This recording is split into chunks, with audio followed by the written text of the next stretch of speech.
Language. Okay. Good morning, everybody. We are glad that you were able to join us. I'd like to introduce you to Dave Fetterman. He is a Central York School District alumni. He was at the old high school, and now he lives in Seattle, and he has worked with different companies, some that you will have heard of, and he's here to talk to us this morning. It's only 7 o'clock in the morning where he is, so he woke up extra early for us, which is really nice. So Dave, I will pass it along to you. Sure. What's up, guys? How you doing? I know we only have a few mics, but I will be leaving a lot of time for questions because you guys are high school kids and you're used to just getting lectured to. So let's see if we can make this a little more interactive. And I know it's hard because I'm actually not there. But yeah, I'm Dave Fetterman. I live in Seattle. I graduated Central York in 1999. This is what I look like now-ish. This is my LinkedIn profile. It's the only thing I have that roughly resembles Central colors. But trying to find something like myself in high school. This is the best I got. Skinny kid on the bottom left. You'll notice that when I grew up, we did not have digital cameras, so it's very hard to find on short notice anything resembling what you looked at in high school. So, hey, congratulations, partial nudity. There's a lot of interesting people here that I graduated with, but the reason you're basically talking to me is that I was lucky enough after choosing the career that I did to work at Facebook. And this is what Facebook kind of used to look like. That was my job, was working on this all day, every day. I was the 12th engineer or so at the company. It looks nothing like this now, but I got to work on, the news feed and this and this and that, and like all the things that comprise Facebook. So I was working there, and sort of my main original contribution was saying, hey, I'm having so much fun working on building things into Facebook. Why can't everyone do this? Why can't, a kid with an idea like you build something as part of Facebook? So I started the Facebook development platform. And if you've ever seen garbage in your newsfeed that has nothing to do with Facebook, that is my fault. I'm here to apologize now, especially things like games. But I said, all right, why can't we have bookstores on Facebook and travel stuff on Facebook and maybe even a few games? And that's what ended up generating the dumbest game in the history of gaming, if you can even call it a game, which I'm not sure it technically is. I don't know if you guys are old enough to remember Farmville. I'm going to not make jokes about any particular Central or any particular York districts, but Farmville was a game in which you clicked on things until you got points so that you could later wake up and click on things and get points. That was what came out of the Facebook development platform, and my grand vision of using Facebook everywhere in the world was freaking Farmville. But the good news is that you can use Facebook in a lot of different places now. Anytime you see Facebook not on Facebook.com, that is from the work that I decided to think up and do and get other people to do with me. So that's one of the things I'm proudest of, and the opportunity that I got because I studied computer science and ended up at Facebook. So I also ran Facebook Mobile for a long time. You guys might know Facebook Mobile just as Facebook. But back in the day, the website on your computer, your laptop computer, was the only way to use it. Now, Facebook for iPhone, Android, whatever, Oculus Rift, it's all based on the stuff that my team worked on. So I got that opportunity too, which was really fun. So the cool thing about computer science and studying what we do is that there are all sorts of dumb ideas. And if you can think of a dumb idea, you can do it, right? Like the gap between like, hey, I have an idea for a website, I have an idea for a game, I have an idea for an application, and writing that down and being able to produce it is the smallest of any science, right? So if you can imagine, hey, I want to build this magic chemical potion that does this. Well, there's actually rules in the universe, right? I want to build an airplane that weighs 15 pounds. Like, yeah, sweet, good idea. How do you actually do that? Writing down what that is really, really far away from actually realizing that idea. But if you say, hey, I want to build a site that sells books, right? I want them to be accessible to everyone. I want that to have warehouses all around the country. I want to have a mobile website that delivers that. You show up and there's your shopping cart, and here's the books, and here's what I've ordered. There's a history. You're actually a lot further along by drawing out what that is, what that information is, to building Amazon.com than you would ever be to building a 15-pound airplane, right? So the gap between idea and doing it if you know how to do computer science, is a lot small. And that includes really dumb ideas, which is why the internet is full of dumb stuff as well. So this is our job. This is what I do. I get to imagine stuff, and the gap between imagining it and realizing it, if you are, practiced at programming, is a lot smaller. So I met a kid named Andrew Sutherland. I don't know if you guys use Quizlet. It's I've heard it's very popular among high school students. It's a great cheating site. I mean, it's a great site for studying for your classes. I met Andrew. When he started Quizlet, he was a 14-year-old kid in Northern California, and then now he built this site for himself to teach himself French, a flashcard site. And now it's like the 18th most popular site in the United States. More importantly, it's actually serving tens of millions of people. And I'm his advisor. And he's like the mob boss, and I'm his consigliere. I'm his personal advisor. So we get to build stuff like Quizlet.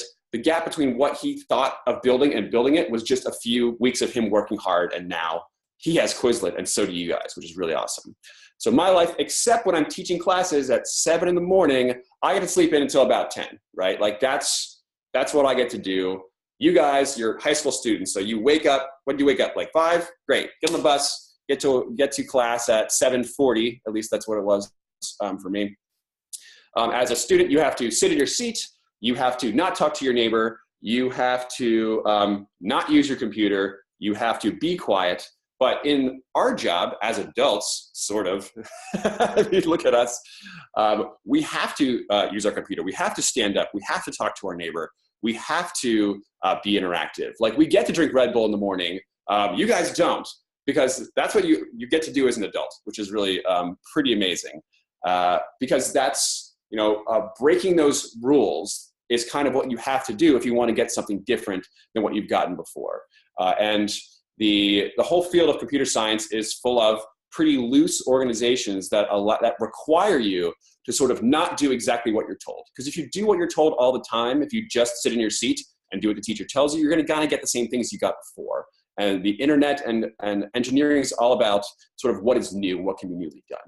So story time. I was hoping to get a microphone here. Back when in 2006, Facebook looked like this. I'm not just talking about kids drinking. It still looks like that.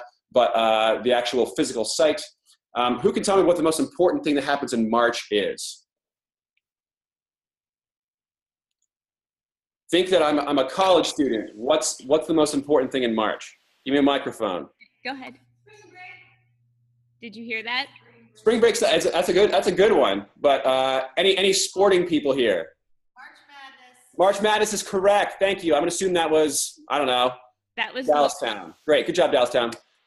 Yes, March Madness. And when you're working for a college site, this is something that is very exciting to college kids. So a bunch of us decided at a hackathon, which is, hey, one night we're going to get together, drop all the work we're normally doing. We're going to build whatever we feel like. My buddy said, hey, let's go do March Madness. It's in 3 weeks. Let's go build a March Madness site on Facebook and make it work. And let's get a designer, and let's get the back-end dork, and let's get another guy, and let's make this thing work. And we stayed up all night and actually built this thing. And it was so fun that over the next week, I'd be working on March Madness on the sly, and my boss would be like, hey, how's that Memcache UDP server going? And I'd be like, oh, it's fine. He's like, oh, hey, dude, I know it. You're working on March Madness, aren't you? I'm like, yeah, I'm kind of just doing this right now. And he's like, cool, because it's starting in a week, so you better actually get it out there. We did.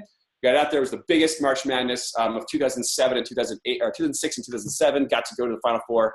Awesome. It was just 3 people building something that shipped 2 weeks later and became the biggest in the world because of Facebook, which is awesome. Great. You're cool. Amazing, Dave. You're so cool. Yeah, but how do you do that? Well, all right, fine.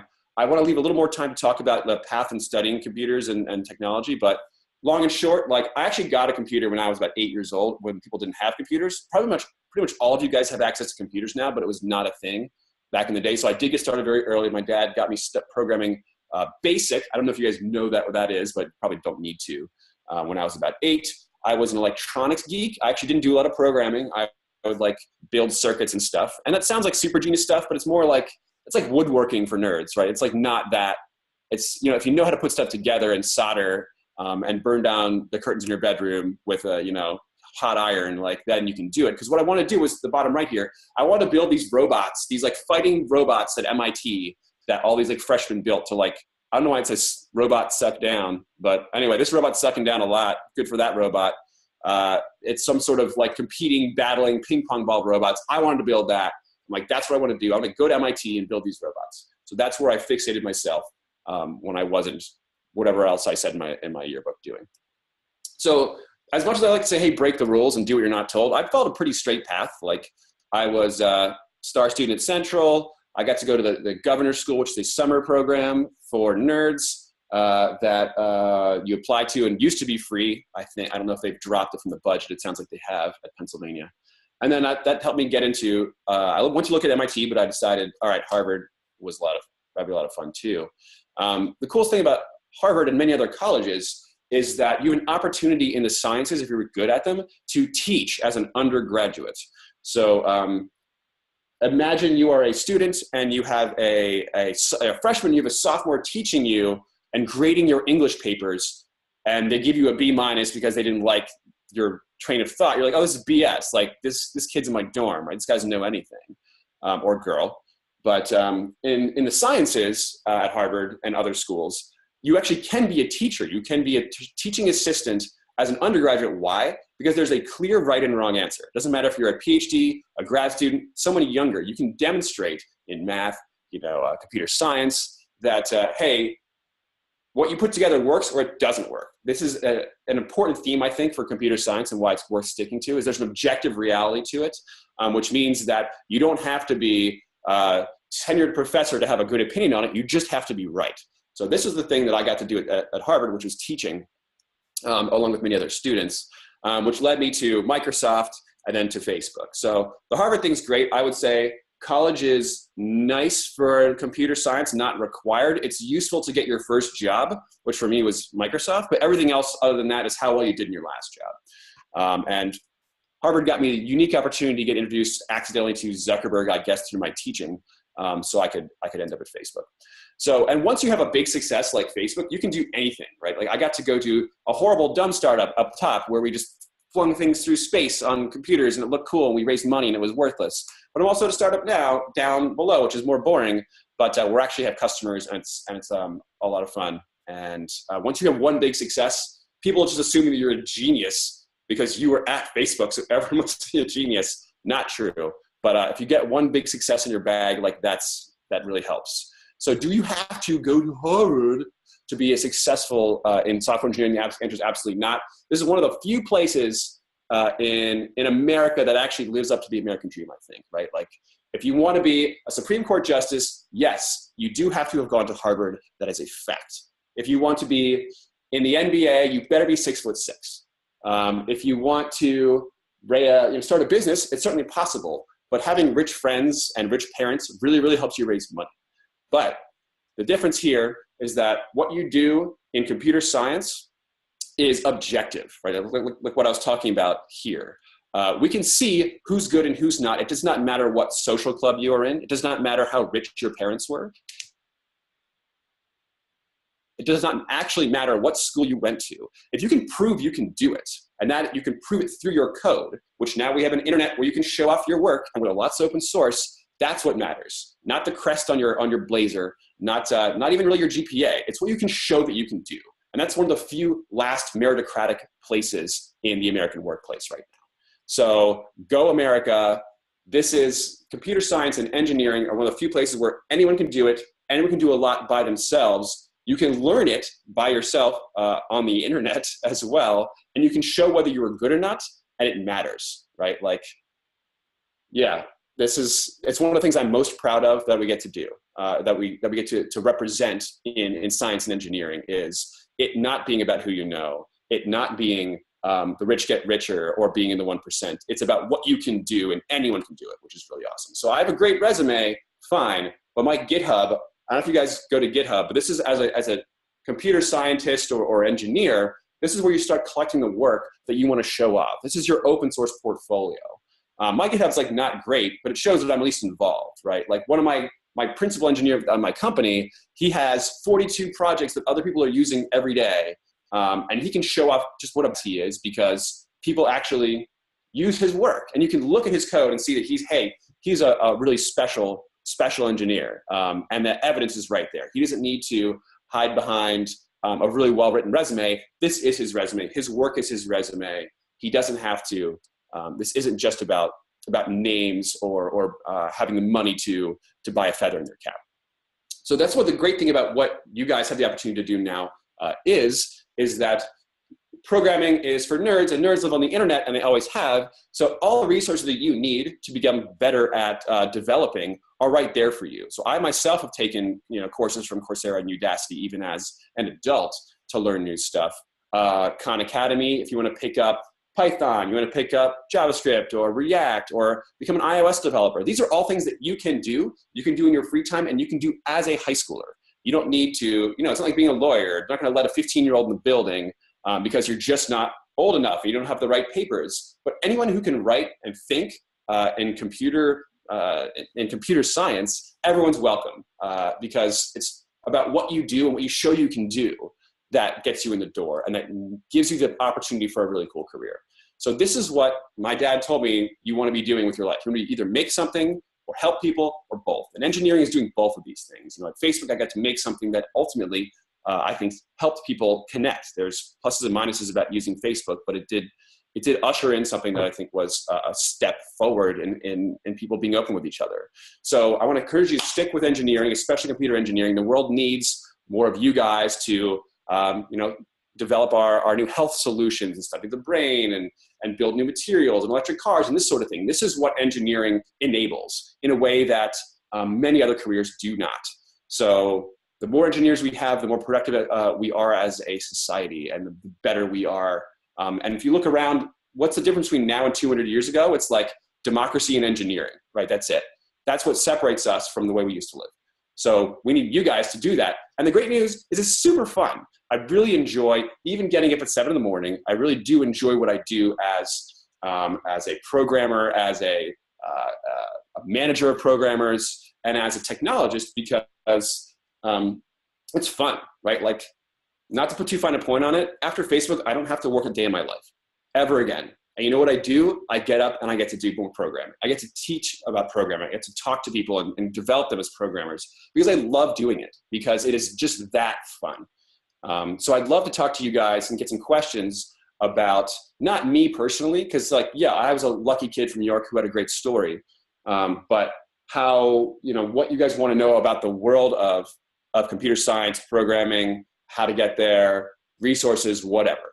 So let me know. We'll put it on the recording, make it official, and hopefully I'll say something not stupid. And let's hear it for questions.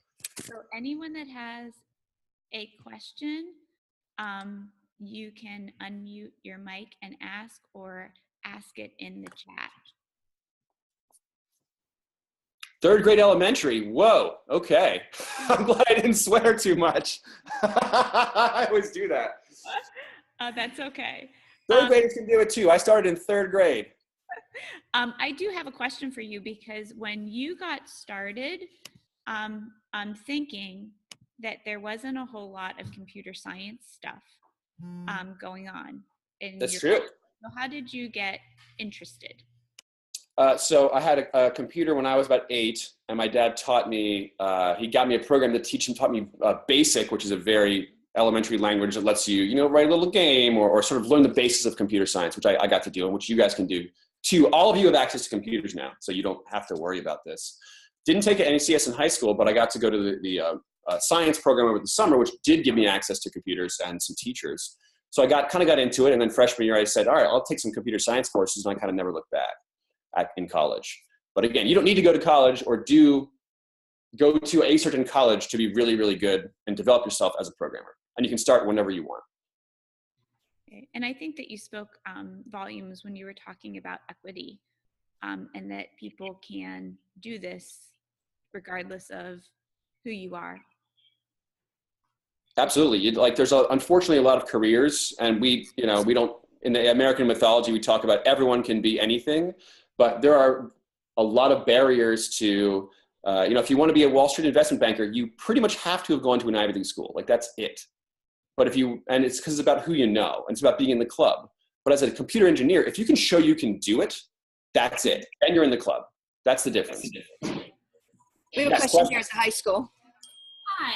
Hey. So, Jason Hardy's VP of Engineering. How would the repeal of net neutrality benefit Nerds? Because we don't directly work with consumers, it's not going to matter too much. I mean, I'm certainly for net neutrality. I think there's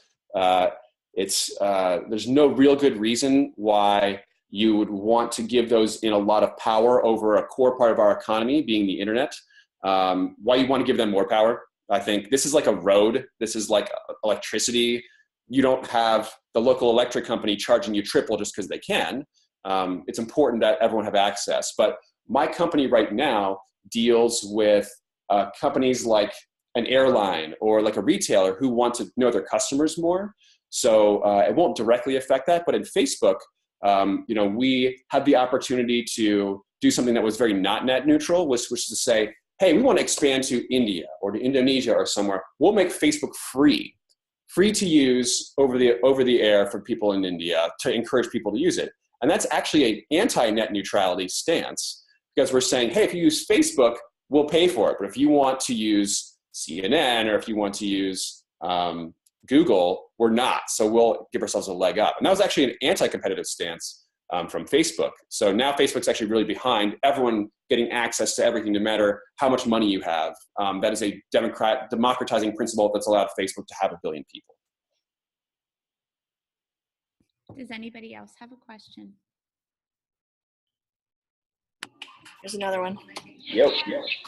So we looked up the statistics of Central York families, and we realized that 30.91% of Central families are economically disadvantaged. So knowing this, how do you think that the repeal of net neutrality will affect the learning opportunities for Central learners and less fortunate families in America? Well, that depends how much learning they do on their own. So if they go to school and they use the internet, the school will still use the internet, right? I would be very surprised if a school decided that we're not going to pay Comcast or Xfinity or whatever. The question is, for those who are at home, who have computer access at home, who can no longer afford to use it, there's that sub-statistic is the question, I guess, as far as directly affected by it. I'm not a political pundit, and I don't think about net neutrality every day. I think about how do I make my company work and the people that work for me happy. But I think overall, it's a poor idea to like make the roads all toll roads. That's kind of dumb. But we already have enough people who don't have the opportunity to learn. And the internet, especially in computer science, is a place where you can learn everything you need to know without even going to a class or paying money. So I do have a question. We know what our work is like at school. We come to school, we're at school, we go home. Yep. What does life look like for somebody who is a computer scientist? It really depends on what you do, right? You can go work at a school and then go home if you're a lecturer, let's say. Or if you're building something that hasn't shipped yet, you can go work on it and then go home. I used to do that at Microsoft. Right now, my thing runs 24 hours a day. So I go home and I can still get a call that something broke, right? Like think of it like the water company. With the water main bursts, someone's getting a call at 2 a.m. and they got to go fix it. They can't wait till their shift starts at 9, right? So at Facebook was the same way. Facebook, you have 1 billion people using it. There's someone watching it at all times. In fact, hundreds of people watching it at all times. So you want to do a lot of your work during the day, work that doesn't require people around you at night or in the morning, and then hopefully get some sleep because something can happen at any time. So you're kind of on call. I am on call. That tends to shift around, right? So I have teams of 2 under me, so they tend to rotate on call week to week. And usually they don't have to wake up in the middle of the night, but sometimes they do, and that's not fun. No. Does anybody else have a question?